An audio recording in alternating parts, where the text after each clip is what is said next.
Hi friends, welcome to Palnadu kitchens. ఈరోజు నేను మీకు మంచి పెప్పర్ చికెన్ ఫ్రై ఎలా ప్రిపేర్ చేసుకోవాలో చూపిస్తానండి. అందుకోసం నేను ఒక 3/4 కేజీ చికెన్ తీసుకొని శుభ్రంగా సాల్ట్ వాటర్లో శుభ్రంగా కడుక్కున్న తర్వాత మసాలాలు, ధనియాల పొడి, పెరుగు, అల్లం వెల్లుల్లి పేస్టు, ఉప్పు, పసుపు వేసి బాగా కలుపుకోవాలండి. 1 గంట పాటు దీన్ని మ్యారినేట్ చేసుకొని పక్కన పెట్టుకోవాలి. చూసారు కదా, నేను పెరుగు, ఉప్పు, పసుపు మాత్రమే వేసానండి. అల్లం వెల్లుల్లి పేస్ట్ కూడా వేసుకోవాలి. ఇప్పుడు ఒక కడాయిలో మనం సరిపడినంత ఆయిల్ వేసుకొని, ఫ్రై కదండి కొంచెం ఆయిల్ ఎక్కువగానే పడుతుంది. ఆయిల్ హీట్ అయిన తర్వాత ఒక 2 పెద్ద సైజు చిన్న ఉల్లిపాయలు కట్ చేసుకొని 4 పచ్చిమిరకాయలు కూడా వేసుకోవాలండి. పచ్చిమిరకాయలు చాలా మంటగా ఉన్నాయండి, అందుకనే 4-5 వేసాను.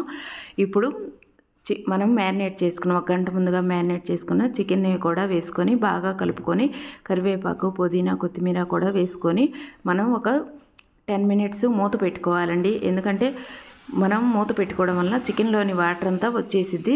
చూసారు కదా, ఇలా ఈలోపు మనం దానికి కావలసిన మసాలా ప్రిపేర్ చేసుకుందాము.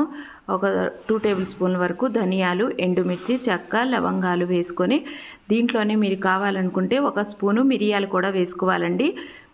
నేను ఆల్రెడీ మిరియాల పొడి పొడి చేసి పెట్టానండి, అందుకోసం నేను దీంట్లో వేస్తున్నాను మిక్సీ పట్టేటప్పుడు.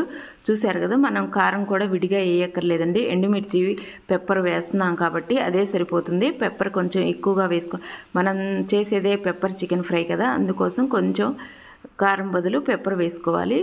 చూసారు కదా, ఇలా మనం చికెన్ ఉడికింది అనుకున్న తర్వాత లాస్ట్లో ఒక 5 మినిట్స్ ముందుగా ఈ మసాలా పొడిని వేసుకోవాలి.